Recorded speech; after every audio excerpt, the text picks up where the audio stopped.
दोस्तों नमस्कार। दोस्तों, तीन राज्यों के तीन अलग अलग विधानसभा के उपचुनाव का नतीजे आ गए हैं और इस उपचुनाव के नतीजे जो हैं वो बीजेपी के लिए चौंकाने वाले हैं।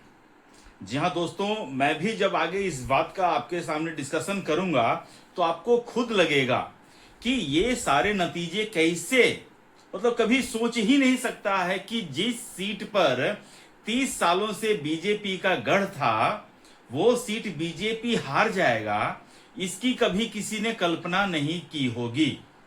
जी हाँ दोस्तों, हम बात कर रहे हैं तीन विधानसभा के उपचुनाव, जिसमें बिहार का एक सीट है बांकेपुर सीट, जो कि भारतीय जनता पार्टी के राष्ट्रीय अध्यक्ष नितिन नवीन के द्वारा खाली की गई सीट है और वो सीट भारतीय जनता पार्टी हार जाती है। और हारती ही नहीं है, वो सीट भारतीय जनता पार्टी का पारंपरिक सीट होता है, जहां से मतलब कि कई एक ऐसे सीट हैं जो पिछले 20 साल 25 साल 30 साल से भारतीय जनता पार्टी हारी नहीं है। भारतीय जनता पार्टी की ऐसे कम से कम 48 सीटें हैं। बीजेपी की गिनती 48 से स्टार्ट ही होती थी, लेकिन अब वो शायद 48 अब न रहे, अब 47 हो जाए, क्योंकि उनमें से एक सीट ये बांकेपुर भी था, जहां पर भारतीय जनता पार्टी पिछले 30 साल से नहीं हारी थी। लेकिन अब की बार 2026 में बाई इलेक्शन उपचुनाव में प्रशांत किशोर, जी हां दोस्तों, जन स्वराज के प्रशांत किशोर ने भारतीय जनता पार्टी के कैंडिडेट नीरज कुमार सिन्हा को हरा दिया। और बांकेपुर का रिजल्ट अगर आप देखेंगे तो टोटल 1,30,000 के करीब वोटिंग हुई थी, उसमें से 64,151 वोट प्रशांत किशोर को आए हैं। ऑलमोस्ट 49%, 50% आप मान लीजिए। 50% प्रशांत किशोर अपने पक्ष में वोट लाने में कामयाब रहे। उसके बाद दोस्तों, भारतीय जनता पार्टी को सिर्फ 34% वोट मिले हैं, उनको सिर्फ 44,827 वोट मिले हैं। और तीसरे नंबर पे आरजेडी की रेखा गुप्ता रही हैं, जिनको 14,273 सीट मिले हैं, वोट मिले हैं, मतलब कि। अब दोस्तों देखिए, अब 2025 का मेन चुनाव में देखिए, जहां भारतीय जनता पार्टी को 98,000 वोट आया था और आरजेडी की रेखा गुप्ता को 46,000 वोट आया था, वहां से देखिए दोनों क्रमशः कहां पर आके खड़े हो गए हैं। खैर, इसमें तो आरजेडी तो ऐसा न्यूज में आ रहा था कि अंत में तेजस्वी यादव ने अब उस क्षेत्र में जाकर यह कहना शुरू किया कि तुम प्रशांत किशोर को ही वोट दे दो। उन्होंने अपना सारा वोट जो है प्रशांत किशोर को ट्रांसफर करवाया है। और कुछ भारतीय जनता पार्टी के जो समर्थक हैं, उन्होंने भारतीय जनता पार्टी को छोड़कर प्रशांत किशोर के ऊपर भरोसा जताया है। तो ये तो रहा बांकीपुर का पूरा लेखा जोखा। यहां पर मैं एक बात कहना चाहूंगा दोस्तों, जब बांकेपुर से पहली बार कैंडिडेट घोषित किया गया था बंटी भैया, आपको शायद याद होगा, और 24 घंटे के अंदर ही उनका नॉमिनेशन वापस होता है। उसी समय से भारतीय जनता पार्टी का ये जो चुनाव का जो बांकीपुर का जो अभियान था वो निगेटिव होना शुरू हो गया था। दूसरी बार जब उन्होंने नीरज सिन्हा को टिकट दिया, आप दोस्तों देख रहे हैं नीरज सिन्हा जैसे दब्बू काइंड ऑफ पर्सन को आप प्रशांत किशोर जैसे बाघ के सामने अगर आप उतार देंगे तो यही हश्र होगा। आप नीरज कुमार सिन्हा कितने भी अच्छे डाउन टू अर्थ अच्छे इंसान, भोले इंसान हो, ये साइड रखिए, लेकिन जब आपका सामना प्रशांत किशोर जैसे बाघ से हो रहा है, तब आप वहां नीरज सिन्हा जैसे मेमने को उनके सामने नहीं रख सकते हैं। यही हश्र होगा। प्रशांत किशोर जैसा बाघ इनको कच्चा चबा गया। आप नरेंद्र मोदी या फिर अमित शाह के बारे में जो बोलना उसे बोल लीजिए, लेकिन यह इलेक्शन जो है पूरा प्रशांत किशोर ने अपने दम पर लड़ा और भारतीय जनता पार्टी के सबसे बड़े गढ़ जिसको कहते हैं वहां जाके लड़ा और वहां पर भारतीय जनता पार्टी को ये जो लगता था ना कि हम किसी को दे देंगे तो जीत जाएगा, तो ये नहीं हो पाया। जिससे दोस्तों एक दो चीजें इससे सामने आ रही हैं। पहली बात है कि भारतीय जनता पार्टी के प्रति लोगों में गुस्सा है। अब वो गुस्सा 3 कारणों से बिहार में मुझे दिख रहा है। पहला कारण भरत तिवारी हत्याकांड, ठीक है ना, भरत तिवारी हत्याकांड या फिर अनेक हत्याकांड अभी बिहार में हुए हैं और प्रशासन ऐसे लिपापोती करने में लग जाता है कि समझ में ही नहीं आता है। बीजेपी को लगता है कि हम कुछ भी कर देंगे तो जनता स्वीकार कर लेगी, नहीं स्वीकार करेगी। आप देख लीजिए, एक तो ये हुआ कि भरत तिवारी की हत्याकांड के बाद जो अपर कास्ट वोटर थे वो भारतीय जनता पार्टी से नाराज थे। उसके बाद दोस्तों अभी रिसेंट में स्टूडेंट का प्रोटेस्ट हो गया, और इससे भी काफी नुकसान भारतीय जनता पार्टी को हुआ है। और उसके बाद E20 पेट्रोल वाला इशू, इससे भी बहुत सारे लोगों को यह समझ में आ रहा है कि सरकार जो है पेट्रोल के मामले में कुछ गड़बड़ झाला कर रही है, इसमें ट्रांसपेरेंसी नहीं है। तो इन सब को लेकर बांकीपुर की जनता ने भारतीय जनता पार्टी के विरोध में वोट किया है। अब चूंकि उनके पास कोई ऑप्शन नहीं था इसलिए प्रशांत किशोर ही जीते हैं, ठीक है ना। लेकिन प्रशांत किशोर की जीत से मैं उतना ज्यादा आशान्वित नहीं हूं, क्योंकि मैं डे 1 से कह रहा हूं कि प्रशांत किशोर फ्रॉड है।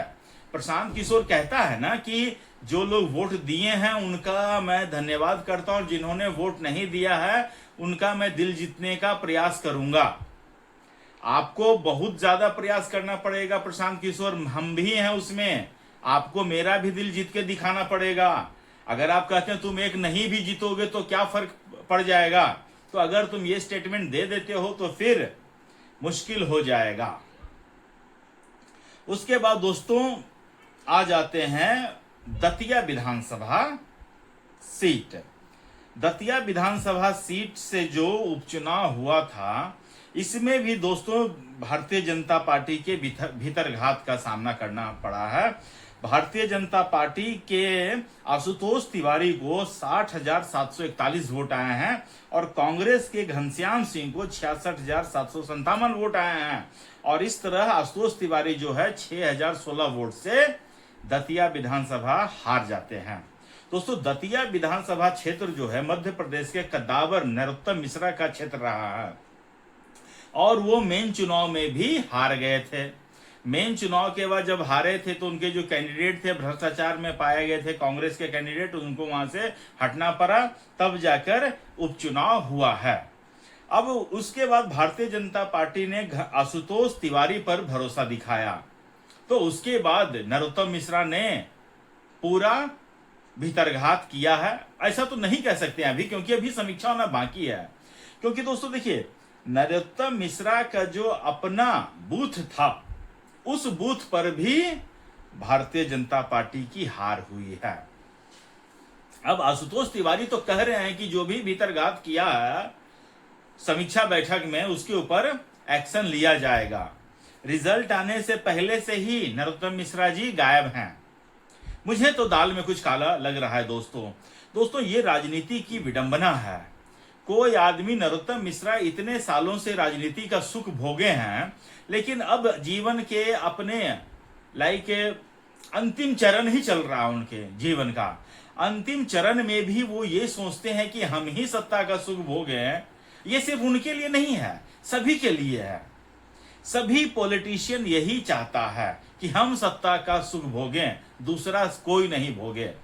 तो अगर भारतीय जनता पार्टी आशुतोष तिवारी को आगे बढ़ा रही थी तो उनको खुले मन से उनको एक्सेप्टेंस करना चाहिए था और अपने कार्यकर्ताओं को समझाना चाहिए था कि हमने अपनी पारी बहुत खेल ली, अब इनको खेलने दिया जाना चाहिए।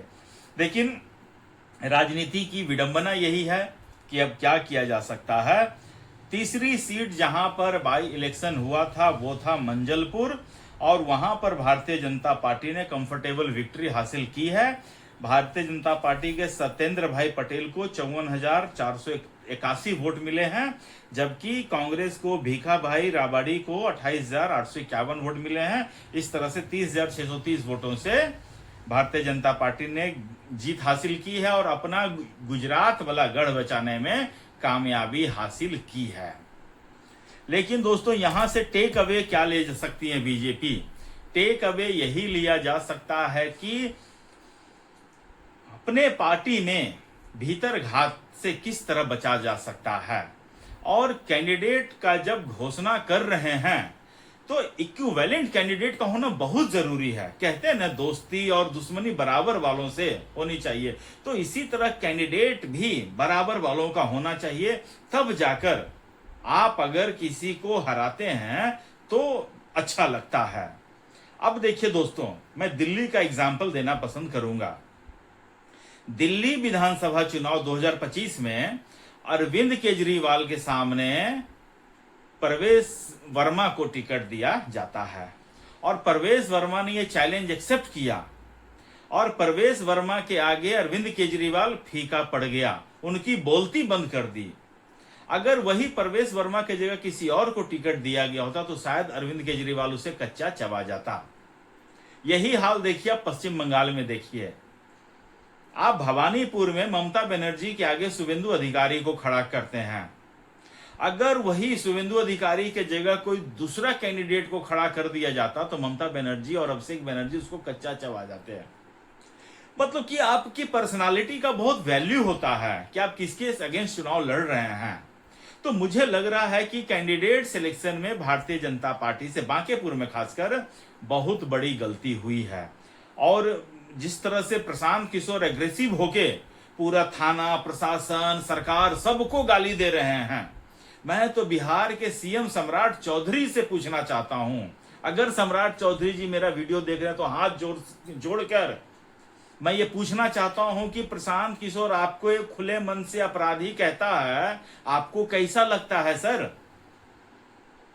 आपको नहीं लगता है कि आदमी है झूठ कह रहा है? और अगर ये झूठ बोल रहा है तो आखिर अब विधानसभा में आपके सामने खड़े होकर बोलेगा आपको अपराधी। आप कुछ एक्शन क्यों नहीं लेते हैं? आप दब्बू बनकर कब तक रहेंगे प्रशांत किशोर के आगे? आप अगर दब्बू बनकर रहेंगे तो प्रशांत किशोर जैसा बाघ आदमी आपको छोड़ेगा नहीं। आप जो कहते हैं ना टीवी मीडिया पे कि प्रशांत किशोर क्या है, तो आप कहते हैं ना भाई, वो भाई नहीं है सर। तो आप देख लीजिए सम्राट चौधरी जी, आपको करना क्या है। अभी तक तो वो बाहर में कह रहा था, वो मैं जानता हूं झूठ बोल रहा है, लेकिन उसके झूठ में इतने कॉन्फिडेंस है कि आपका सच दब जाता है। तो आपको फैसला करना है, क्या करना है उसका। दोस्तों, मुझे आज के लिए इतना ही अपडेट देना था। आप लोग अपना ख्याल रखिए, स्वस्थ रहिए, मस्त रहिए। तब तक के लिए नमस्कार, बाय, जय श्री राम।